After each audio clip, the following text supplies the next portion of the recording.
Buenas tardes, queridos espectadores. Comenzamos hoy un nuevo programa de entrevistas. Vamos a traer a personas de la vida social y sobre todo cultural de la ciudad y de su entorno. Intentaremos también hablar de libros, para lo cual traeremos a autores que nos hablen de su obra reciente, de su obra en general, y a personas especializadas que hablarán críticamente de estos libros. Este nuevo programa lo hemos titulado Calle Libertad, por varias razones. En primer lugar, porque es un título que me acompaña, en realidad es la calle donde nací, es el título de una columna que yo he escrito y de un libro que yo he publicado. En segundo lugar, la calle Libertad, la plaza, es un lugar de encuentro entre gaditanos y queremos que este programa sea también un lugar de encuentro entre diferentes gaditanos, diferentes personalidades y figuras de Cádiz. También porque la calle Libertad, no sé si saben ustedes, que fue una de las pocas calles que conservó su nombre durante el franquismo, posiblemente porque la tradición liberal de Cádiz, el respeto por esa tradición, hizo que no se anulara su nombre. Calle Libertad es libertad y eso es lo que va a presidir estos diálogos y estos encuentros en este programa. Hoy, para empezar, hemos querido traer, tengo el honor de haber traído a alguien conocido en la ciudad por su participación en diferentes ámbitos de ella. Se trata del catedrático de la Universidad de Cádiz, del catedrático de Historia Moderna, Manuel Bustos Rodríguez, que está hoy con nosotros y que le doy las buenas tardes y la bienvenida, Manolo. Buenas tardes, Rafael. Bueno, yo creo que, como dice el tópico, no necesita presentación, pero sí es interesante. Ya saben ustedes que la universidad no es precisamente un lugar que esté siempre en el meollo de los medios, y entonces a veces se desconoce la labor que se hace en ella. Manolo, yo tengo aquí un currículum, tengo en mi poder un currículum resumido de un montón de folios que no voy a leer por no aburrir, pero aparte de Manolo, aparte de catedrático, pues ha sido profesor visitante en numerosísimas universidades, tanto de España como del extranjero, Lovaina, Hamburgo, Burdeos, París, Nantes, Brest, Salerno, Lovaina, etcétera, etcétera.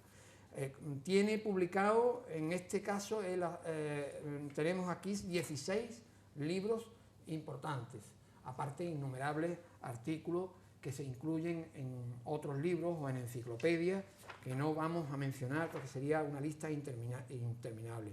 Cargos y puestos de investigación, líneas de investigación, comité y consejos de revistas científicas, cargos y puestos en la universidad, experiencias profesionales, etcétera, etcétera. Bueno, Manolo, lo dicho, un currículum extenso, muy difícil de resumir. Hay un detalle importante que es que últimamente eres académico de número de la Academia de Europa, ¿no? Sí. Manolo, ¿qué es la Academia de Europa para que nuestros espectadores Pues lo como es un organismo europeo, como sabéis, no solamente están incluidos los países de la Unión Europea, sino Europa en general, que abarca todas las ciencias existentes, es decir, lo mismo las biológicas o biológico-médicas, las sociales, humanísticas, tecnológicas, y se divide en secciones y yo soy socio, he entrado, me han aceptado en la de Historia y Arqueología. Y bueno, pues ahí estamos gente de distintos países europeos, no somos muchos, es decir, en cada sección, y hay profesores compañeros de Francia, de Inglaterra, de Polonia, de Italia, de todos los países, generalmente.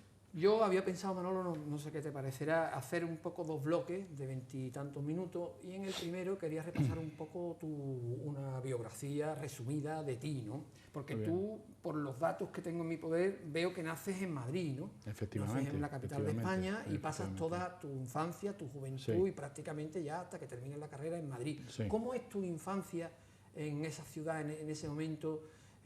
¿Cómo se desarrolla la vida en familia?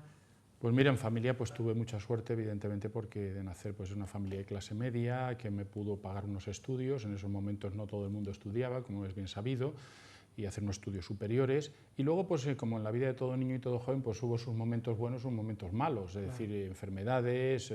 Recuerdo cuando me di una peritonitis que estuve a punto de llevarme al otro barrio, pero también pues son los primeros, digamos, los primeros juegos, las primeras amistades, esas amistades que no se olvidan ya en toda la vida, y que recuerdas siempre sus nombres. más del bachillerato, seguramente, ¿no? Ya pocos. De la infancia, poca. De la juventud, sí. De la juventud sí con su amistad y de vez en cuando nos escribimos y de tarde en tarde nos vemos, porque ellos viven fuera de Cádiz, ¿no?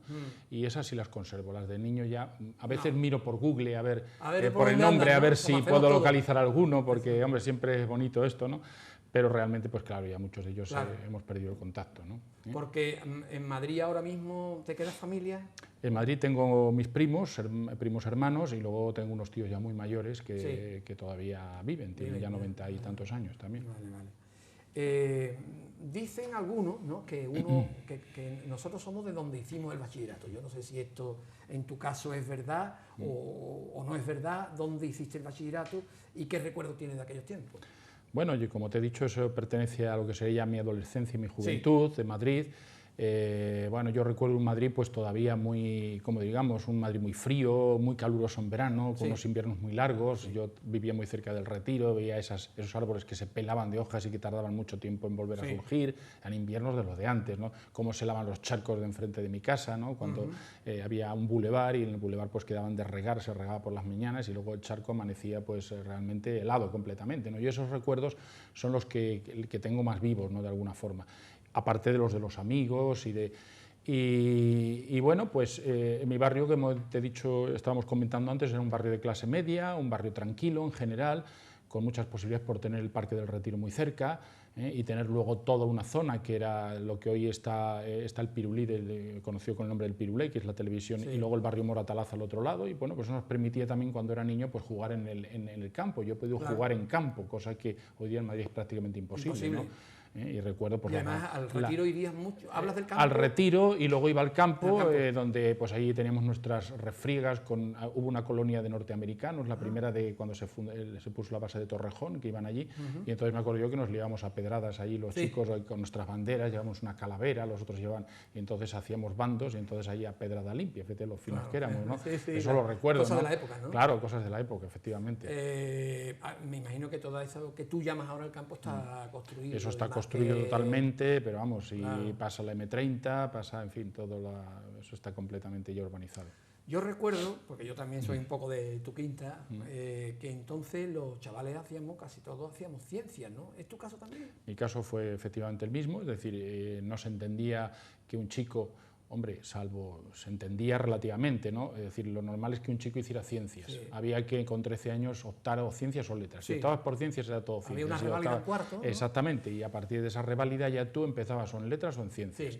Si ibas a letras, pues ibas a dar las lenguas clásicas, el griego y el latín, es decir, para prepararte de una carrera de letras. Si ibas a ciencias, donde se fortalecía la enseñanza era en física, química y matemáticas. Esas eran las básicas, ¿no? Aparte las Marías, que se tenían la política, la gimnasia, y luego pues digamos, algunas humanidades, ¿no?, como eran la historia del arte o como era la literatura, etcétera, ¿no?, la historia, ¿no?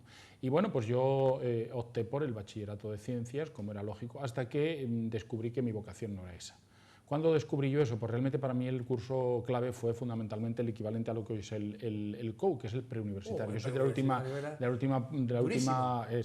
la última promoción del preuniversitario.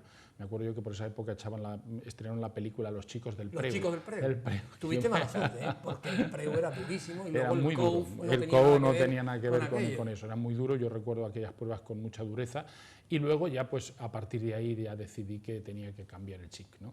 No obstante, como también te comentaba antes, pensé en medicina, una carrera que me atraía por el contacto con el enfermo. A mí me impresionaba mucho el ver, los médicos entonces vestían, no como ahora, que van muy informales, no vestían con su bata, su corbata, tenían una prestancia, y en este caso el hábito sí hacía el monje, ¿no?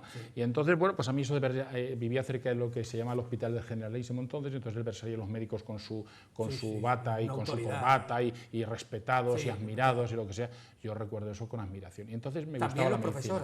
También los profesores, ciertamente. Eso ha habido una, en fin, yo creo que una pérdida sensible, ¿no? Porque también la vestimenta de alguna forma es importante. No, y además la autoridad lo daba el conocimiento. Y la autoridad, claro. Y luego también eso tiene que ir acompañado de unos signos rito, externos, no claro. lógicamente, ¿no? No se puede ir de cualquier forma, pienso yo, ¿no? Eso incide también en la visión que tengas de esa persona, ¿no? Y bueno, como te digo, pues al final fui a intentar hacer medicina. Medicina en esa época era selectiva y lo único que se daba era una prolongación de la carrera de ciencias, es decir, esa física, química, matemáticas. La más próxima a medicina que había era la asignatura de biológicas, pero el resto eran las mismas cosas, claro. a un nivel mayor que había dado yo en el preuniversitario, con lo cual dije, medicina tampoco va a ser lo mío, no sé si voy a salir adelante yo con todas estas, otra vez dando estas materias, y entonces la segunda carrera que yo tenía en mente era filosofía y letras. Sí. Y ahí me dirigí a filosofía y letras, me tuve que pegar una paliza, recuerdo ese verano con pavor, por tener que estudiar latín, pues prácticamente como 6 horas todas las tardes para ponerme al día de latín y poder aprobar la asignatura de latín. En quinto y sexto no se daba latín. y en preu, no se daba los latín. que iban para ciencias no se daba latín. Y el griego lo salvamos con el árabe. Ah, porque podías... Claro, podías escoger optar. entre griego y árabe, Claro. con lo cual pues el árabe se empezaba desde cero todo el mundo y entonces a mí me permitió el iniciarme en árabe, pues el vencer el griego. Claro, esa laguna la he tenido siempre, no conozco el griego.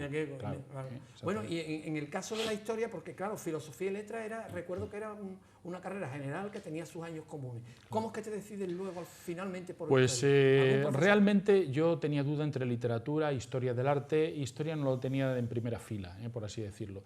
Lo que ocurre es que topé con un profesor de historia medieval que en una reunión que tuvimos con él, no me acuerdo a cuento de qué era, pues dijo que, bueno, ¿qué vais a hacer? Nos planteó, decir, ¿qué es especialidad? Y yo le dije, pues bueno, estoy dudando entre, dice, ¿por qué no hacéis historia? Dice, mira, historia es un conocimiento que nunca está de más y que vale para aplicarse a cualquier otra materia. Es decir, si queréis luego especializaros en literatura o lo que sea, hay que saber historia, porque hay que ubicar en el espacio y el tiempo las cosas, es decir, los libros, los escritores. Y entonces pues yo me convencí, empecé a hacer historia y bendita ahora que lo hice. Sí. Es una de las cosas que no me arrepiento. Sí, no me arrepiento. Se nota vocación luego, ¿no? Es una cosa vocacional. Sí, que hayan pasado tantos años, que me siga atrayendo la historia, leer un libro de historia, sigue todavía. Y se te nota la ilusión, ¿no? Y la ilusión de penetrar en un libro, de descubrir, de investigar. Eso ha seguido gracias a Dios hasta el presente. El currículum lo dice, ¿no? Claro. Esto no es una cosa que se haga simple y llanamente por conseguir méritos académicos. Detrás de esto tiene que haber ilusión. Claro, yo te digo que si ahora tuvieras que escoger carrera, volvería a escoger historia. Porque entonces, la segunda carrera que hoy me gusta sería economía, pero también lo vinculé con economía, porque yo inicié en historia económica. Te iniciaste en historia económica. Te iba a comentar que, bueno, que en aquellos momentos quizás no mirábamos tanto la salida. Quizá eran menos problemáticas la salida, pero bueno, que historia nunca ha sido una carrera que tuviese una salida fácil. Que nuestros padres miraban también mucho eso. Sí, claro, por eso que hiciera un chico que era el cabeza de familia, se suponía, cuando terminaba la carrera, que hiciera una carrera de letras, pues a condenarlo de alguna forma a limitarse sus salidas profesionales. Pero dificultades había también para salir en esa época, es decir, lo que había eran las oposiciones y punto. Era o hacías oposición de instituto o lograbas engarzarte en la universidad, como fue mi caso, y hacer carrera universitaria. Pero no había muchas más salidas. No había muchas más salidas. En aquella facultad, Manolo, había nombres importantes, o por lo menos figuras que lo han sido entonces, ya lo eran, ¿no? Sí, ya la mayor parte de ellos están fallecidos, porque claro, fueron figuras, pero sí que marcan un hito, digamos, dentro de las humanidades y concretamente de la historia, ¿no? Yo he hablado muchas veces pues, de Manuel de Teherán, que fue un geógrafo pues, de primera fila, que venía de instituto también, fue profesor de catedrático de instituto y luego pasó a la universidad, pero era un hombre, un humanista, ¿no? Era esa geografía, que no era tanto los conocimientos, digamos, más especializados como la visión humanística que la tenía, global, ¿no? Global, de la vida, que te daba de la vida. Luego tuvimos a José María Jover, que fue el continuador de la gran obra de Menéndez Pelayo, ¿no? De la historia de España, que fue un profesor que nos marcó. Luego teníamos a Santa Olaya en primer curso, Historia del Arte. Teníamos a Vicente Palacio Atar, a don Jesús Pavón, que yo me acuerdo que era preceptor del príncipe, del que luego va a ser rey, de Juan Carlos, ¿no? Y que en ese momento era su último curso. Yo le cogí un año antes de licenciarse, ¿no? Y que había pertenecido al Consejo Privado de Don Juan, había sido presidente del Consejo Privado de Don Juan. Qué diferencia un poco con hoy, ¿no? Yo es que a lo mejor tenemos grandes personalidades en historia hoy, pero quizá... Bueno, yo es que quizá hay muchas más universidades, mucha más gente, y quizá figuras tan singulares pues no se encuentran fácilmente. Pero se trabaja muy bien en términos de en fin, globales, ¿no? Pero luego no hay personas así que sobresalgan en esa época. También ya digo que eran muchos menos. En esa época se estaba formando la historia moderna, la historia moderna y contemporánea, me refiero, es lo que es la historiografía, y claro, sobresalía el que realmente hacía buena historia en esa época, pues sobresalía. Hoy día hay mucha gente haciendo buena historia, pero como son muchos, pues tampoco destacan sus nombres, ¿no? Esa es la realidad. Hay mucha competencia, muchas publicaciones. Exactamente. Mucho. Veo, y tú has dicho además que te pegaste al departamento y que te escogieron, claro, porque para ser colaborador en el departamento pues te tienen que escoger y por lo tanto tienes que ser un buen alumno, lo fuiste, ¿verdad? Bueno, yo más que pegarme al departamento me pegué, como era en esa época lo normal, a un catedrático, es decir, un catedrático para que te dirigiera la tesina y la tesis doctoral, ¿no? Este catedrático, evidentemente, que lo escogí pues por un lado porque el tema de moderna, el siglo XVIII fundamentalmente a mí me atraía, y luego porque me dio matrícula de honor. Y digo, si me da matrícula de honor es porque me aprecia de alguna forma, y efectivamente fue muy bien recibido por él, me dirigió la tesina. ¿Me has dicho Historia moderna. Historia moderna. Pero él era especialista en el siglo XVIII, era uno de los que en esos momentos era Vicente Rodríguez Casado. En esos momentos él estaba, pues, de alguna manera iniciando la renovación de los estudios sobre el pensamiento del siglo XVIII español, ¿no? Es decir, hablando de cómo existía un pensamiento, eso te interesaría a ti mucho, ¿no? Un pensamiento burgués moderado en el siglo XVIII, que no era un pensamiento, digamos, que rompiera totalmente con la tradición, que jovellanos, campomanes y todo eso había que lanzarlos ahí, que sin eso era inexplicable pues, lo que había sido el siglo XVIII español. Bueno, entonces yo me uní con él a través de la dirección de la tesina primero de la tesis doctoral, y este hombre, curiosamente, empezó, que era catedrático en Madrid, en la Complutense, donde yo había estudiado, pues lo llamaron, o él abrió, empezaba a fundar en esos momentos, con la ayuda de la Confederación de las Cajas de Ahorros, en Huelva, empezaba a funcionar un colegio universitario. Vienes entonces al y entonces me llamó, dice que me fuera con él, que allí podía terminar la tesis doctoral y ayudarle en las clases prácticas, ¿no? Y entonces yo empecé trabajando, dando clases prácticas, luego ya empecé con las teóricas también, en Historia del Pensamiento Económico y de los Hechos Sociales, se llamaba la asignatura. Y entonces eso fue, digamos, mis primeros pasos en la universidad. O sea, que te vienes... ¿Él también se viene a Huelva? Él iba y venía. Él tenía la cátedra allí, luego daba clase allí también cuando podía.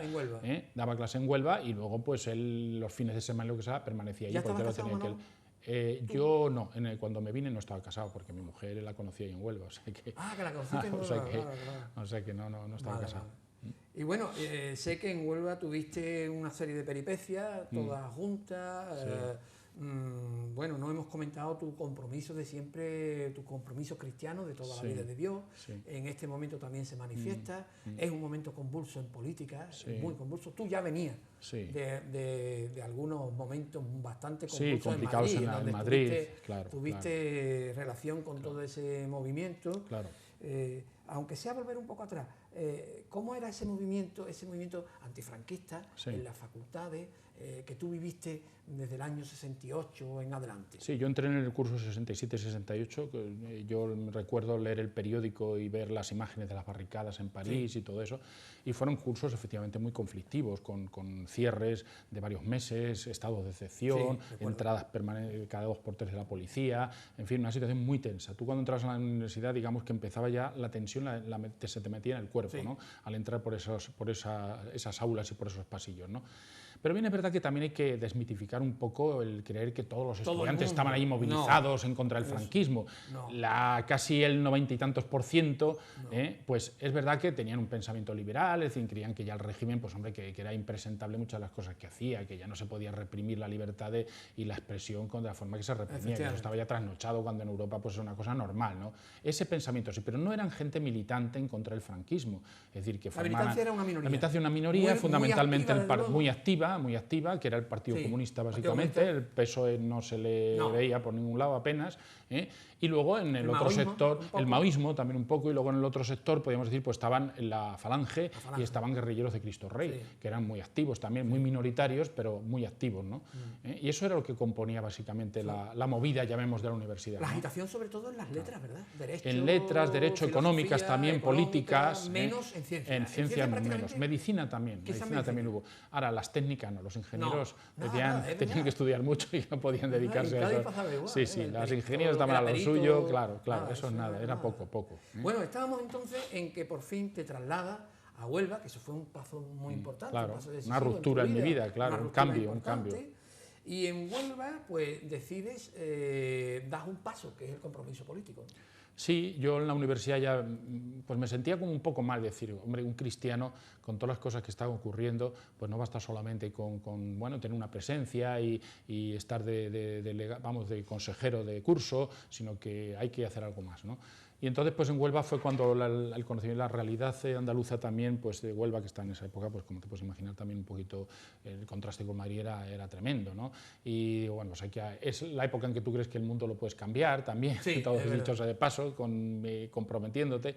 Y entonces yo empiezo a tener contacto pues con algunos líderes de Alianza Socialista de Andalucía en esa época, en la clandestinidad, Alejandro Rojan Marcos, precedente del partido andalucista. Sí, lo que va a ser luego el partido andalucista, ¿no? Evidentemente.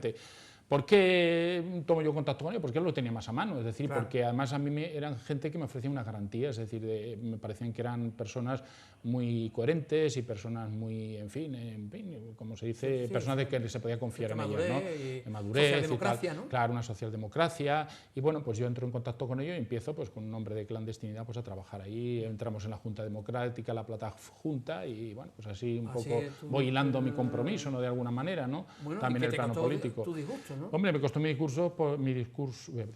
disgustos porque, pues por un lado, tuve que pasar una noche en el calabozo, simplemente por pegar unos carteles de amnistía, me pillaron pidiendo la amnistía y me pillaron y me encerraron esa noche en el calabozo. Y luego, pues sobre todo lo más importante, perdí el trabajo, porque como era aunque dependía de la Universidad de Sevilla, efectos académicos, pero efectos, digamos, de pago, pues era la Confederación de las Cajas de Ahorros. No sé si también la Diputación Provincial participaba en esos momentos también en la financiación, y bueno, pues me pusieron en la calle, así de claro. No te puedo imaginar la de veces que estoy escuchando yo actualmente, gente que dice que estuvo en aquella época y que luego nosotros no nos acordamos de ella, ¿no? Claro, que se apuntan a que ellos estuvieron tal. Y bueno, pues en este caso, pues esto que parece una nimiedad, en realidad en ese momento que estés haciendo un trabajo y que te lleven a comunidad es una cosa gorda, ¿no? Claro, yo había junto con otra compañera que falleció luego posteriormente, Pilar Martínez Cruz, fundamos el Colegio de Licenciados y Doctores en Ciencias y Letras de Huelva, que no existía. Y bueno, pues el hecho de que me puse en la calle, pues me tuve que plantear si irme a dejar la universidad y preparar una oposición de instituto. Hasta ese punto fue un verano muy malo, porque esto me lo comunicaron, me parece que fue en junio, y junio, julio, agosto fueron terribles, ¿no? Terribles sin saber qué iba a ocurrir conmigo el mes de octubre, ¿no? Bueno, Manolo, pues vamos a dejar el desenlace de esto que va a ocurrir después de este amargo verano, y vamos a pasar un momentito a la publicidad. Enseguida estamos con ustedes.